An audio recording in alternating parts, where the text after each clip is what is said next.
Hello tacticians, it's Nox here, and what a weekend it has been with the beginning of the very first Guild War. But before I go into my thoughts about this initial round, I want to say my usual thank yous, and today they go to Ragebound Tyrant, Aaliyah, Kyril, Plaguefather and player 7281. All of you have used my friend code and it is very much appreciated as it really does help me keep up, well, with everything. So thank you once again.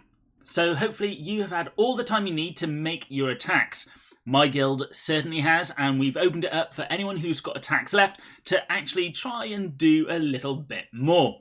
And the reason for this is you want to get as many points as possible so you can go higher on the leaderboard. And of course, the higher you are, the more rewards you get. So it's very important to actually completely destroy whichever zones you can. So we haven't made a perfect attack here. As you can see, we've still got teams in all three zones and all three zones have been attacked. If we focused on one particular area, we could be looking at another 16k on top of our existing score.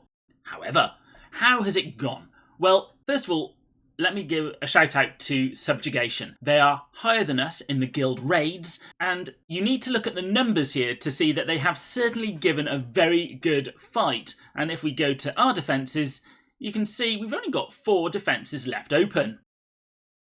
The main thing which I think turned this in our favour was they had their Medicae station in the middle. And what this actually means is once we found out where that Medicae station was and destroyed it, every single other battle became so much easier because you're not having to deal with that additional 60% health bonus that the defenders get. So my first tip is find and destroy the Medicae station.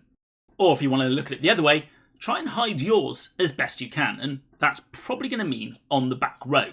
It doesn't have to be there, but really you want it as hard as possible to get to that station because that is what gives the global bonus. My second tip is to coordinate those attacks. As I mentioned earlier, if you focus your attacks on a zone, you get the number of points for that zone. So let's just say we take out that fortified position on the left there, we'll get another 16,000 points. We could of course go for the anti-air battery, which would get us another 12,000, but I wouldn't suggest the fortified position on the right because that is still protected by that anti-air battery. So we want to get rid of that defense first before we go in on that one on the right. My third tip is don't rush into battle. When you choose a zone, have a look. Who have they got defending? Now, personally, I haven't got any of my best characters left, so I'm not going to touch either of these with the barge pole. However, let's say I had everyone still left. Looking at the top, you've got a very heavy melee team. Now, my arena team is very shooty. I have Morgan Ra, who will easily kill off Jane Zar before she runs into combat. I've got Calendis, got Ray Vass. So I would probably be thinking, can I take out this lineup? And to be honest, I'd be fairly confident that I could, but I've already used my main arena team and I don't have another team like it which I can fight this with. Now, if you're like me and you're wondering, I can't remember who I've attacked with, we've got this arrow down here in the bottom right, which you can click on and it will show you all the characters you've left to deploy.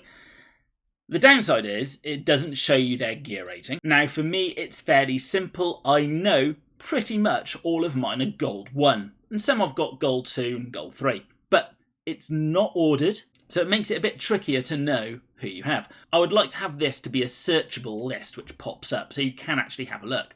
Or if not here, then when you click attack and before you use your token, having a searchable list here, possibly in the bottom half of the screen, which you can search to see which characters you can use. And then maybe click on them so that when you go into the battle, they're actually at the top.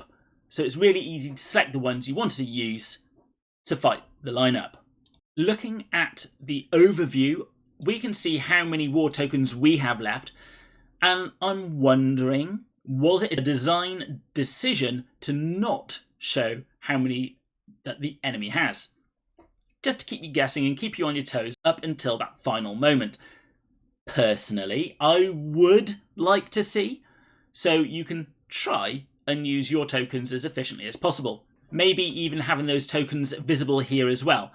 These 2 counters for the wipeout are great. It's nice to see, but does it really need to be a counter? It could easily be just a check mark or a skull, or indeed the flag, to mean the same thing. The one thing I will say is I was wrong. I thought there was going to be a possibility for very powerful players within a guild to use all 10 tokens and possibly cause a wipeout before certain players have even had a go. Now, I know people in our guild have used more.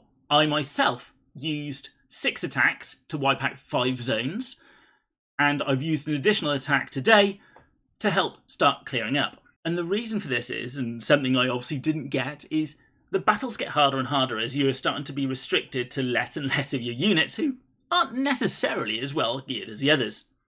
Now, it is highly likely that players will get less credits than others within your guild, and I would like to see that evened out slightly as this is a guild event. But, as I said before, it's not as big an issue as I first thought it would be. At least, not for us. If you are having issues, please let me know in the comments below. The final thing I really hope they improve is the war shop. Now, it's great that they have the much needed characters in there, such as Nauseous Rotbone. However, how about more books, orbs, ability materials? All of these are still sorely needed, and having this as another source for those would be fantastic. I'm also still very surprised there wasn't a new character in here.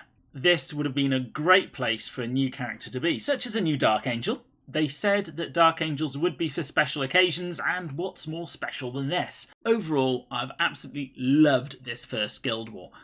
I have given my feedback back to the developers, and you can do exactly the same by using their Discord and letting them know how you think it can be improved there, and I strongly suggest you do so.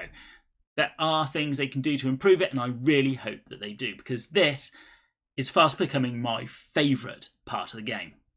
If you like these videos, then it would be much appreciated if you at least think about using my friend code, as it really does help me out. Or if you or your guilds are looking for a new home, please reach out to any of the guilds shown, as we'll always welcome new people into our midst. As always, don't forget to like, comment and subscribe, and I'll be seeing you on the battlefield.